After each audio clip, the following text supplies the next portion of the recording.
네, 맞습니다. 미납한 분양 대금을 추가로 납부를 하셔야 될 거예요. 오늘 조금 어려운 물건들 많이 골라주셨네요. 주택으로 변신한 사무소, 그리고 정말 분양대금이 미납된 대지권 미등기까지.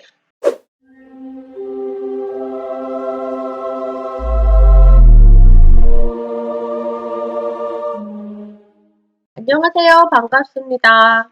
이번 주 온라인 트레이닝 피드백 시작하겠습니다. 먼저 요브로님 물건이에요. 2019 타경 108375 강남구 일원동에 있는 아파트고요. 저층 아파트 중에 1층입니다.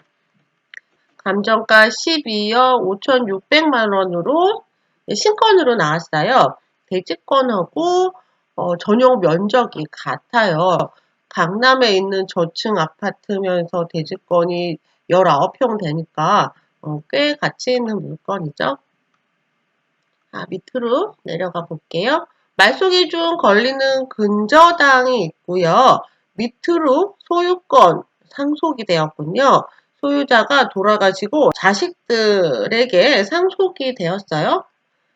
여러 명이 소유권을 이전받았기 때문에 지분으로 나오는 거고요. 그리고 지분에 대한 가처분이 있습니다. 가정법원에서 지분에 대한 가처분이 있어요. 그리고 또 지분에 대해서 압류가 있네요. 자, 이렇게 가처분이 있을 때는 소멸되지 않을 수 있다라고 했는데요. 지금 가처분 등기를 클릭해도 물건 없다고 나오거든요. 등기사항 증명서를 한번 볼게요. 소유자인 최땡땡님이 32년생 할머니시네요.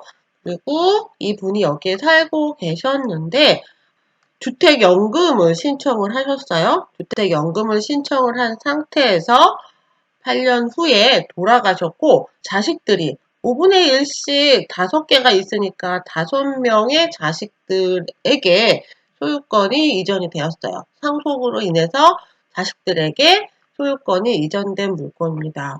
이 5명이 있는데요. 그 중에 큰아들은 어머니랑 같이 살고 있었고 다른 둘째, 셋째, 넷째, 다섯째는 모두 따로 살고 있습니다. 그런데 셋째 김땡땡이 큰아들을 상대로 해서 상속재산 분할 심판을 원인으로 하는 상속재산 분할 청구권으로 가처분을 설정을 했어요. 그러니까 상속재산에 대한 어떤 의견이 있어서 뭔가 이제 청구를 한 거죠. 그리고 그 첫 번째 형에 대해서 압류도 들어왔고요. 그래서 결국 한국주택공사에서 경매를 넣게 되었습니다. 자, 이런 가처분인 경우에는 소유권을 다툼이 있는 것이 아니죠. 그리고 건물을 철거하겠다 하는 내용도 아니고요. 때문에 이러한 모양새의 가처분은 소멸합니다. 걱정 안 하셔도 돼요. 그런데 우리가 경매 기초에서 가처분을 조심하셔라 라고 얘기를 한 게 이러한 모양새의 가처분인지 아니면 소유권을 다투는 가처분인지 판단하기가 어렵기 때문에 경매를 처음 시작하시는 분들은 그냥 하지 마시라고 말씀드린 거예요. 그런데 이 가처분은 소유권을 다투는 것이 아니라 상속재산 분할을 이유로 해서 하는 가처분이기 때문에 이 낙찰에 영향을 미치지 않습니다. 이 가처분은 괜찮아요? 질문사항 볼게요. 검토 이유는 실거주 목적입니다. 감정가 대비 현 시세가 2억에서 2억 5천 정도 높습니다. 가처분 등기 내용 파악만 한다면 저가 매수 기회로 활용할 수 있을 것 같습니다. 네, 말소기준 권리보다 후순위지만 가처분 등기가 있는 경우 소멸되지 않을 수 있다고 책에서 봤습니다. 본건에서 사건 검색을 하니 해당 사건이 없다고 나오는데 어떻게 더 알아볼 수 있나요? 네, 지금 설명드렸어요. 그래서 가처분이 있을 때에는 이 가처분이 소유권을 다투는 가처분이거나 건물 철거를 목적으로 하는 가처분이라면 피하시는 게 좋습니다. 지금 현재 이 가처분은 상속 재산에 대한 가처분이기 때문에 이 경매에 영향을 미치지 않습니다. 자, 이번 물건은 2019 타경 2038 용산구 후암동에 있는 빌라 1층이에요.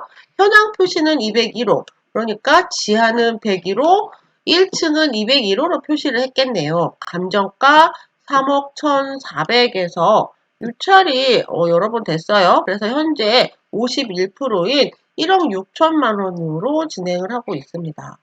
두 번 지금 4차까지 내려왔는데요. 이렇게 변경된 이유가 있습니다. 보시면 용도는 다세대 빌라이지만 대장 용도, 건축물 대장상에는 사무소로 되어 있거든요. 건물 현황에서 보시면 또 나와요. 공부상 근린생활시설. 그런데 현황은 주거용 다세대로 쓰고 있다. 보기에는 집인데요. 사실 얘는 타고나기를 집으로 타고난 물건이 아니라 사무실로 쓰라고 정해져 있는 물건입니다. 자, 밑으로 보시면 근저당이 있고요. 근저당 밑으로 소유권이 한 번 이전이 되었고 다시 근저당이 또 있네요. 그리고 경매가 진행이 됐습니다. 이 집에는 압류도 있어요. 이럴 때 뭘 봐야 되죠?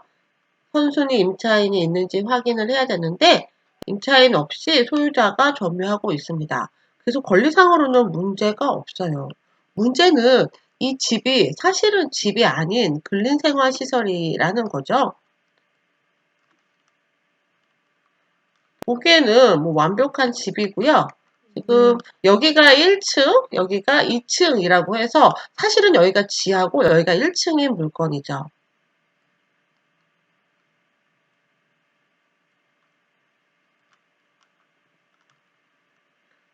그래서 공구상에는 전체가 다 그냥 하나로 되어 있는데 실제로 이 안에는 화장실 있고 다용도실 있고 뭐 부엌도 있고 이렇게 되어 있을 거예요. 이 물건은 낙찰을 받고 나서 사는 것에는 뭐 문제가 없을 거예요. 현황은 주거로 되어 있기 때문이죠. 모든 시설이 다 되어 있습니다. 그리고 임대를 놓는 것도 괜찮아요. 대장상 용도가 근린생활시설이더라도 임대를 들어오는 임차인의 지위를 다 가질 수 있습니다. 문제는 매도할 때 이렇게 사고 팔 때 주택으로서 인정을 못 받는다는 거죠. 이런 물건은요, 뭐 두 가지 용도로는 가능해요. 지금 살고 있는 소유자처럼 그냥 본인이 들어와서 사는데 아무 문제 없습니다. 그리고 임대를 놓을 때도 괜찮아요.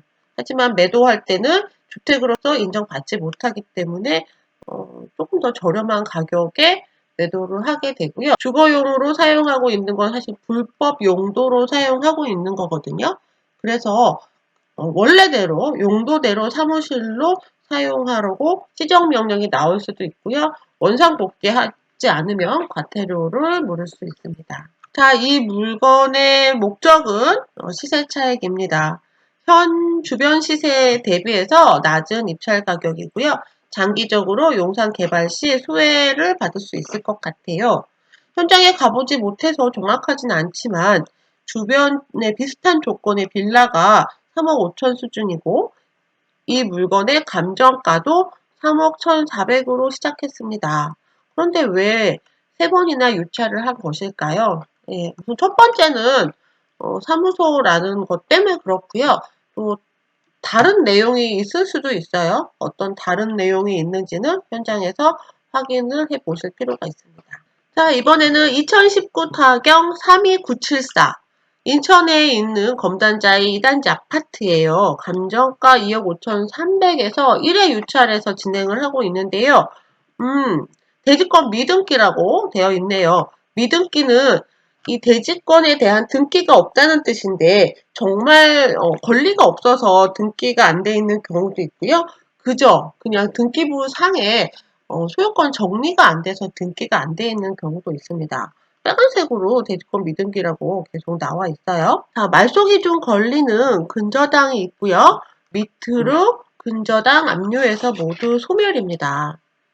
지금 대지권 미등기가 있어서 매각물건 명세서를 좀 확인을 해볼게요. 매각물건 명세서 상에 비고란이 있는데요. 주식회사 한국토지신탁 GS건설 주식회사에서 제출한 사실조회 회신에 의하면 분양대금 18억을 미납되어 있으며 매수인이 대지 사용권에 대응한 토지 지분에 대한 이전 등기를 청구할 경우 위 미납 분양 대금과 관련하여 토지 소유자가 동시 이행 항변권을 주장할 여지가 있음 이라고 쓰여져 있어요. 분양 대금이 미납이 되어 있다고 한국토지신탁에서 이야기를 했고요. 그리고 낙찰자는 이 토지 대금을 내야 된다는 거죠. 자, 그런데 감정평가 현황에는 토지 대금이 포함이 되어 있거든요. 이거 어떻게 된 걸까요? 감정을 할 때는 이렇게 사실 조회까지 안 하고 감정평가를 했고 법원에서 다시 확인을 했더니 분양 대금이 미납이 되어 있다라는 것을 매각물건 명세서 상에 기재를 해준 겁니다. 그러니까 감정평가 현황에 토지 대금이 포함이 되어 있다고 해서 안심하고 이렇게 입찰을 하시면 안 된다는 거예요. 지금 이 물건은 낙찰을 받고 나서도 1억 8천만 원어치의 토지 대금을 더 내야 되는 그런 물건입니다. 그런데 이렇게 한국토지신탁에서 소유권을 이전해주면서 그냥 해주진 않았을 거예요. 등기사항 증명서를 한번 볼게요. 네, 근저당권자가 둘이 있는데요. 같은 날 설정을 했어요. 하나는 농협에서 설정을 했고 하나는 한국토지신탁에서 설정을 했죠. 채권 최고액이 1억 2천만 원이니까 한국토지신탁에서는 1억 원 정도는 배당을 받겠네요. 여기 조금 복잡하시죠? 예, 조금 복잡한 내용인데 결국은 이거예요. 소유자는 한국토지신탁의 분양대금 1억 8천만 원이 미납을 한 상태고 한국토지신탁에서는 이 분양대금 1억 8천만 원을 회수를 해야 되는 상황이죠. 그런데 이 한국토지신탁에서 이 집에다가 근저당으로 한 1억 원 정도를 잡아놨다는 거예요. 그럼 못 받은 8천만 원 정도는 낙찰 받고 나서 더 내야 될 수 있다라는 얘기를 해서 놓은 겁니다. 좀 복잡하죠? 이렇게 대지권 미등기가 있는 물건들은 대부분 그저 등기부 등본이 정리가 안 된 미등기가 대부분이거든요. 그런데 간혹 정말 이렇게 분양 대금을 다 완납하지 않는 미등기들이 있습니다. 그러면 이런 물건들은 참 곤란한 물건이 되겠죠. 경매를 처음 시작하시는 초보자분들은 그냥 피하시는 게 좋습니다. 대지권 미등기 중에서 굉장히 특이한 케이스예요. 상당 금액의 분양 대금이 미납되어 있고 토지 지분에 대한 이전 등기를 청구할 경우 미납 분양 대금과 관련하여 토지 소유자가 동시 이행 항변권을 주장할 여지가 있다고 했는데 감정가에는 이미 토지 가치가 포함되어 있습니다. 낙찰 후 미납 분양 대금 추가 납부 리스크가 있다는 얘기인가요? 네, 맞습니다. 미납한 분양 대금을 추가로 납부를 하셔야 될 거예요. 오늘 조금 어려운 물건들 많이 골라주셨네요. 주택으로 변신한 사무소, 그리고 정말 분양 대금이 미납된 대지권 미등기까지 특이한 물건들을 골라주셨어요. 자, 이번 주도 수고하셨고요. 다음 주에도 물건 많이 골라주세요. 다음 피드백은 내일 다시 업로드 드릴게요. 수고하셨습니다.